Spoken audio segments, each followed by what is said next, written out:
सियारिया ग्राम त्रयोदश वार्षिक 2026 श्रीरामचरित्र मानस नवान्न पारायण और प्रवचन ज्ञान यज्ञ उद्यापित। तालबरकोट ग्राम पंचायत सियारिया ग्राम सत्य सनातन धर्मपीठर साधु बाबा श्री सदानंद दास महाराज आशीर्वाद और तत्वावधान सर्वोपरि सियारिया ग्राम समस्त अधिवासी साहाय्य सहयोग दीर्घ 9 दिन व्यापी जगत कल्याण उद्देश्य श्री श्री रामचरित्र मानस नवान्न पारायण महायज्ञ अनुष्ठित होईछि।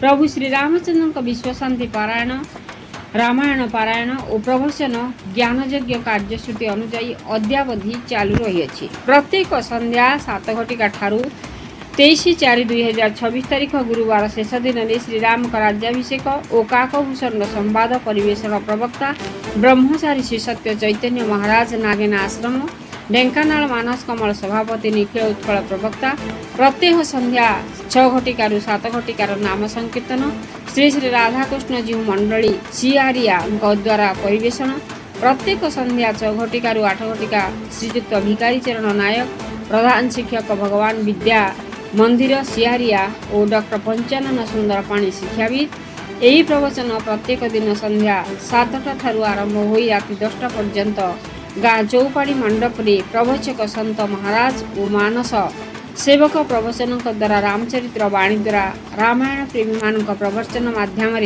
ग्राम एक आध्यात्मिक परिवेश सृष्टि होता।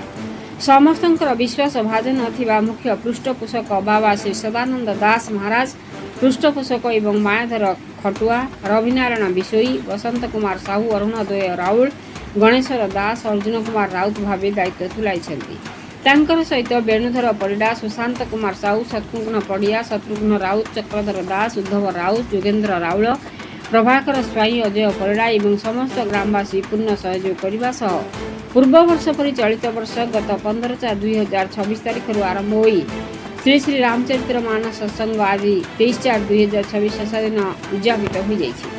9 दिन व्यापी ग्राम चौपाड़ी संध्या समय नवान्न पारायण चलता बेले ओडिशार ख्यातनामा प्रवचक मैंने आसी श्रोता मान प्रवचन वाणी शुणाई।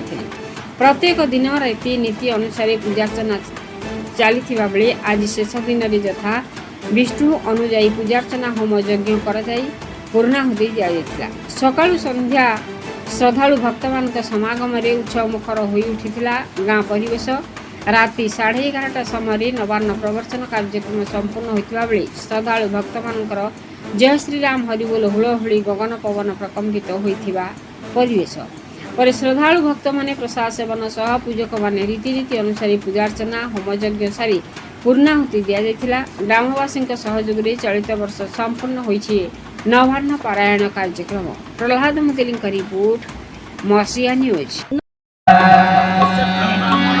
आपण माने जदि भगवान ठारे द्रोह अर्जन करिवे आपण बोध हुए शास्त्र नियम अनुसार भागवत सुंदर भाव जगन्नाथ दास कहले जे अटे देव अपराधी नरक निस्तार गोविंद गोविंद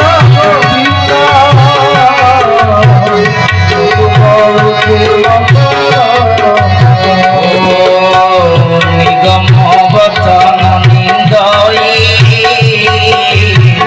पुत्र ध्वनि रे चलन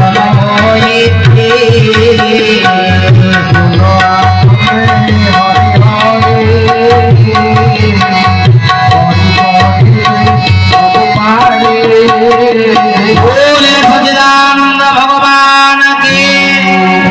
दशम स्कंद भगवान अपूर्व कथा भागवत कथामृत 10म स्कंदर 29 अध्याय भगवान निजे कहउचंती कहले जे निगम वचन को निंदा करे। निगम अर्थ होची शास्त्र वेद। वेद को जो माने निंदा करंती शास्त्र को जो माने निंदा करंती।